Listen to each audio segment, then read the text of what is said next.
Hello, I'm Holly, and it is finally time to talk about my favourite books of 2020. So I have 10 books, 10 spots, some of them have multiple books, and then a couple of honourable mentions that I will quickly run through at the beginning. But these were the books that I gave 5 stars that I loved. I did have more 5-star reads than the ones that I'm mentioning in this video, but these were just the cream of the crop, the best of the best, the ones that I loved so much that I want to share my love for them, and I hope that I can encourage you to pick up at least one on this list. But before we get into the main list, as I said, I have a few honourable mentions. So we have The Ask and The Answer by Patrick Ness. This is the sequel to The Knife of Never Letting Go. We have A Blade So Black and A Dream So Dark by L.L. McKinney, the first and the second book in the Nightmareverse trilogy, and then A Court of Mist and Fury by Sarah J. Maas, the second book in the A Court of Thorns and Roses series. But without further ado, I think we should just get into the top 10 list. My 10-ish, basically 13 books that I love the most. Also, the order of these, just take it with a pinch of salt. These could probably move in any order except maybe the top ones. But yeah, let's just get into it. So in the 10th spot we have Heartstopper Volume 1, 2 and 3 by Alice Oseman. I've just got Volume 1 here, but this is a graphic novel series set in this secondary school in the UK, and it follows Nick and Charlie and their burgeoning friendship and then romance. And Charlie is openly gay, he has been bullied in the past, and then you have Nick, who originally thinks that he just likes girls, but then he starts to have feelings for Charlie and he's having to confront his own sexuality, come out to his family and his friends and stuff like that. And I just love this series. It's so cute, it's so heartwarming and wholesome, and I did actually get to meet Alice Oseman earlier this year. I think it was in February. If you love graphic novels, or even if you don't love graphic novels but you just love a cute story that will warm you inside and make you feel all the feels, you need to try Heartstopper. I just love it. And I'll show you a little bit of the art. We'll start with the first page where they meet, and it is simplistic. I don't know if simplistic is the right word, but the way that Alice Oseman is able to show emotion and show a character's internal feelings and thoughts through their facial expression is just incredible. And I cannot wait for the next instalment that is coming out later this year. And there's not much more I can say about this series. I love it. I love Nick and Charlie, and their relationship is just the sweetest thing and the most supportive thing.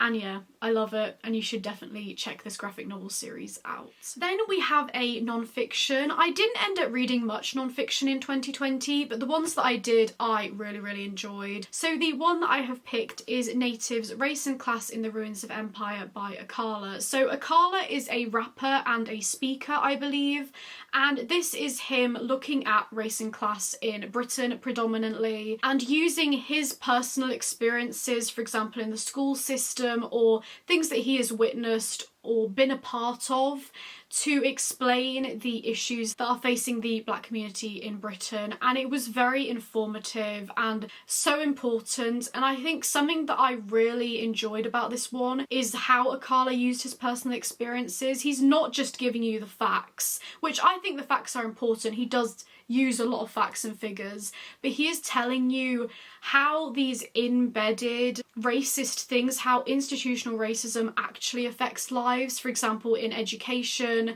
how he was considered, I think he was put in like special needs or something. I can't remember exactly, when actually if he'd been white he probably would not have been put in that class. And it's just, it was so informative, so well written, and you can probably see all my tabs. I tabbed quite a lot through this. If you are looking to pick up a book by race, I would definitely recommend this one, or Why I'm No Longer Talking to White People About Race by Rennie Edo Lodge. I read that one after this one, so this was like the first one that I read, and I don't think it gets as much hype as that other one, which is why I wanted to include it in this video, but I gave this one 5 stars. It was an incredible read, and it's definitely something that I will probably go back to and reread again. Then we have Never Let Me Go by Kazuo Ishiguro. This is a dystopian kind of thing. It's definitely identifiable as current day Britain, but there are some strange things going on. And you're basically following this woman called Kathy, who is in her 30s. She is a carer, and she's looking back at her teenage years, her childhood and her teenage years at this Hailsham Academy, I think that's what it's called, and her life going from that school and how it's had such an impact on every single part of her life, and how the relationships that she made when she was a child and a teenager, how important they are or how complex they are. But this book very much reminded me of 1984 by George Orwell. The plots are very different, but the feelings that I got while reading 1984, I got those same feelings while reading Never Let Me Go. I love 1984, it's one of my favourite classics of all time, and I just loved the discussions that Never Let Me Go had about compliance in society, how most people aren't these revolutionaries, they're not Katniss Everdeen, or I don't know, they're not trying to change the way that society is, even if it is disadvantaging them or hurting them. When I finished it, I think I was kind of confronting my own feelings, and I think a lot of the time I wanted our characters to just fight back or do something, have their own path, take their own path. But I don't really want to say too much. They didn't do what I expected them to do. This book surprised me. And then when I looked into more detail and more discussions, it just made sense, and like things clicked into place, and there's so much intrigue in this book. It's not this action-packed thrilling read, it is so much more a character study, and it's unsettling, it's heart-wrenching, it made me feel so many things, and I loved Never Let Me Go. I need to read more from this author. I don't think it's going to be for everyone, but it was definitely for me, and I loved that one. Yeah, I loved it a lot. Then we have another dark academia, and that is The Secret History by Donna Tartt. This is the dark academia, it's the one that everyone recommends, and this is set in this university in New England, I believe, yes, New England College, and you have this classics class. It's very elite, it's very selective, and our main character Richard, he wants to join the classics class, but initially he kind of gets told, no, we don't want anyone else, but he obviously gets into the class, and it's about him and his relationship with the other students in this class. I think there's only 6 of them, so it's a very small group. And the basic premise of this is that one of this group gets killed, and you're following the lead up to that event and then the aftermath of that event. So it's very much about these morally grey characters and trying to cover up the evil deeds that they've done, trying to plan these evil deeds. The characters in this are really what made it for me. They're so complex. Some of them I think are just going to stick with me forever. Henry is one of our class, and Bunny, they're so detailed and developed, and they felt like real people who are making these heinous decisions, these awful decisions, but you can understand like their thought process, you can understand why they have done the things that they have done. If you love education, if you love academia, it also has a lot of classics discussion. It was just fantastic, and I know that Donna Tartt is not an author for everyone. Her writing style is very detailed, but I just thought it was beautiful. I think some people consider it pretentious, which it probably is. I'm going to admit that that's a valid thing, but it worked for me and I just loved it. Then in the 6th spot, we have The Kite Runner by Khaled Hosseini. This was quite a surprise for me because I have had this one on my shelves for quite a few years. It's very acclaimed, but I kind of thought, oh yeah, I'm going to enjoy that, maybe a 3 or a 4 star, and it just proved me wrong, and I'm so happy that it did, because this was incredible. So this is a historical fiction. It's set in 1970s Afghanistan, that's where the story starts, and you're following this man and his childhood growing up in Afghanistan and how him and his father were forced to flee when the Russians invaded, and then it's following the man through his life and him coming to terms with this event that happened in his childhood that he holds immense guilt about. It's looking at the history of Afghanistan, it's looking at childhood relationships, childhood friendships, it's looking at family and immigration and trying to hold on to your heritage and your culture. This book destroyed me. I think I finished it.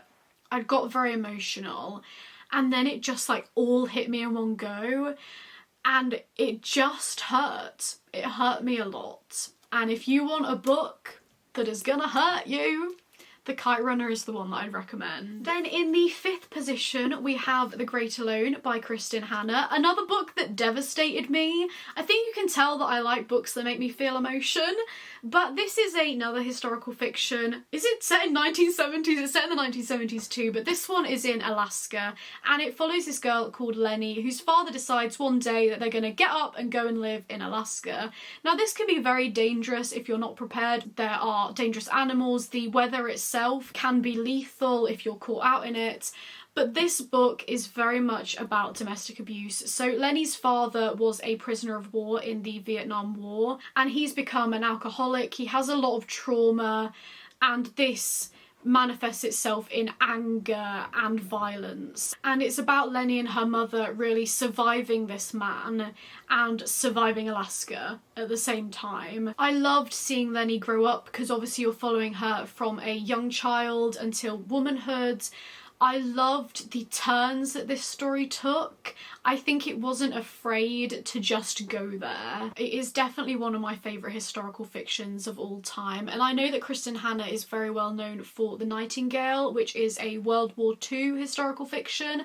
Definitely need to pick that one up soon. Hopefully I can get to it in 2021. Fingers crossed, but there are just so many books I want to get to. But I love this one. I don't think it gets enough hype. I haven't seen many people talk about it. I've seen a couple of people here and there, but I just think it needs the love that The Nightingale has. I haven't read The Nightingale, but the fact that I love this one so much, I just think so many other people would love it too. In spot number 5, we have Interview with the Vampire by Anne Rice. I had to get a vampire book in here somewhere, but this was the vampire book that I have always wanted. It's basically this vampire, Louis, retelling his life story, how he became a vampire, his relationship with his creator, Lestat, and then also this girl called Claudia, who is this child that they turn into a vampire. And I loved the dysfunctional family aspect that is in this book. So you have these 3 individuals who really are forced together. They're not very compatible, but they're forced to be together through their vampirism. It was melodramatic. It was so overly dramatic, but I love that. I loved Louis' voice. So he is constantly having this moral dilemma about being a vampire. He's like, I'm going to hell. I am just an evil creature. I kill to survive. It just made it so funny because it's like, if you really hated being a vampire, no one's forcing you. Like, just go and like, I don't know, jump into a fire or something. I love Lestat, and the second book in this series is called The Vampire Lestat, so it's very much more about Lestat, and I cannot wait to get to that one. But Interview with the Vampire. If you love vampires and you haven't read this book, what are you doing? Because this is the book that every vampire fan should read.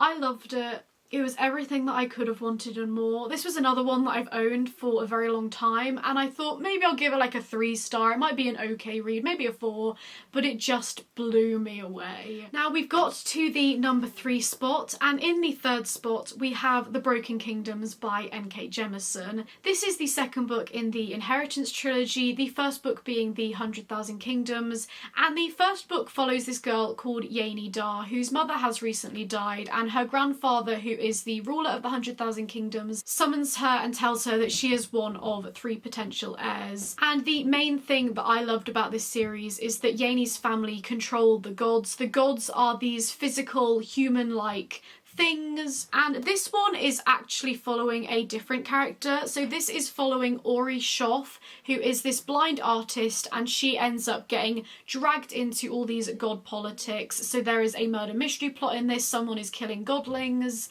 and she gets drawn into that whole story. And I love this one so much more than the first one. I gave the first one 4 stars, so I still love the first one, but I loved this one so much. I loved our characters, Ori, and then you also have, what's his name? She calls him Shiny, and I love Shiny. He's a very complex character, and this book has so much complexity. The whole story is very complex, and I think the first one, there are times that it was a bit abstract. I wasn't entirely sure what was going on, but now I've read a few books from N.K. Jemisin, you can like see her style in it, and I've kind of got used to her writing style, but I love the characters. I loved the whole god aspect, and I also really enjoyed the magic system in this, which is a bit strange because I tend to prefer magic systems that have constraints, but this one is very much anything can happen. There are no limits, and usually I tend not to enjoy that, but in this it just worked. I cannot wait to continue and finish this series in 2021.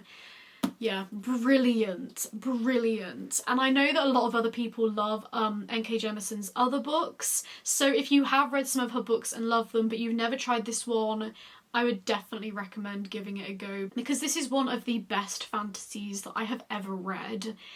And there's so many books by N.K. Jemisin that I haven't read, and knowing that I have all of that magic and magnificence ahead, I cannot wait to continue. Now we've made it to the number 2 spot, and it was very hard to choose between my top 2 favourite books of the year, but I have made a decision, and in second place we again have N.K. Jemisin, Are You Surprised?, with the 5th season and the sequel, The Obelisk Gate. So I have put both of them on this list because both of them are absolutely incredible books, but I think my favourite of the two is probably the 5th season, so I will just hold this one up. This is the first book in the Broken Earth trilogy, and it's set in this world that is plagued by these 5th seasons, or these apocalyptic events. And you're following a number of perspectives, but one of the perspectives that you're introduced to at the beginning of the first book is this woman who returns home to find that her husband has killed her son and kidnapped her daughter. A 5th season has just happened as well, so the world is ending around her, and she goes on this journey to track her husband down and get revenge, get her daughter back. And there are other perspectives, but I'm not going to go too much into them because it might spoil some things. I think this was just a masterpiece. The way N.K. Jemisin constructed this book is mind-blowing, and the world in this is not usually my favourite thing. I don't like apocalyptic things, but it just worked. And the magic system in this world is earth-based, so there are people called origines who can control the earth and can create earthquakes or control earthquakes, and because of the link between earthquakes and the apocalyptic events, they are very controlled and constrained. And it's about these people fighting back against this system and finding their power, finding their strength. I love the characters, I love the relationships, I love the writing. It's so unique and so genius that if I ever wrote a book, I do want to write a book at some point, but I will never reach this level. This is just like next level writing and construction of a fantasy. And the second book as well, I gave 5 stars as well. Both of them are just incredible. Even though they're not like the chunkiest fantasies that I've ever read, there is just every single word, every single page is so purposeful and so important. I cannot say how much I love this series. And if you haven't tried this one, if you haven't tried N.K. Jemisin, just go for it, because I don't think that you're going to be disappointed. If it's anything like my reading experience, you're just going to have a fantastic time. I know so many people love the 5th season, so just give it a go. Just give it a go. You might not enjoy it, but I think that you might. And if you do enjoy it, then you might find your next favourite read, because N.K. Jemisin is definitely a new favourite author for me, and I want to read every single book that she's ever written. It was almost in number 1, but it just missed out, and that means that it is time for the number 1 book, my favourite book of the year, and that book is Royal Assassin by Robin Hobb. I would also put a mention for Assassin's Quest, which is the 3rd book in this series, but Royal Assassin, the 2nd book in the Farseer trilogy. So, the Farseer trilogy. I've talked about it a lot on my channel this year, so you're probably sick of me talking about it, but it follows this boy called Fitz, who is the bastard son of the prince or the king in waiting, so the one who is second in line for the throne. And when his father finds out about him, he's very embarrassed and it's kind of ruined his reputation, so he ends up relinquishing his claim to the throne and going to live in the countryside. Fitz ends up getting raised by the stable master and then becoming enlisted by the king to become an assassin. Now there are assassin elements, but I think this one is more political. It's not just about stabbing everyone, it is about Fitz finding his place, finding his power, because he's very much just like forced to do what everyone else wants him to do, and it's about him coming into his own. The first one is Assassin's Apprentice. I gave that one 4 stars. I enjoyed it, but it wasn't a 5-star read for me. But there was something about Royal Assassin that like something clicked in me. There was just this moment where I went from just enjoying a book to like living it. I can't even explain the feeling that I get, but it was almost like I fell into this book. I left the world behind and I was just in it. And I think those books that are so escapist, you just forget about the rest of the world. Those are the books that mean so much, that are so important. And I felt that with the 5th season too, but I felt it with this one just so much more. Like every single page of this book meant so much to me, and I felt so much for these characters, for this world, and it felt so comforting. It felt like everything I have ever wanted in a book. It had to be my number one. It had to be the top book on this list. I don't know why the second book in a series meant so much to me, but I think it was just that moment where you realise that like, I love this so much. This is one of my favourite books of all time. I love everything about it, but yeah. Those are the books. I think this video is going to be quite long, but if you have made it to the end, let me know what your favourite book of the year was, or your favourite books. I know it can be hard to just have like one favourite, but let me know if you've read any of the books on this list and whether you enjoyed them. If you don't, it's entirely fine, because I know that reading is subjective. Not everyone is going to love every book. You might hate Royal Assassin, but for some reason that book just clicked with me and it meant so much to me. But that's it. That's the end of the video. Thank you for watching, and to everyone out there, stay curious. Bye!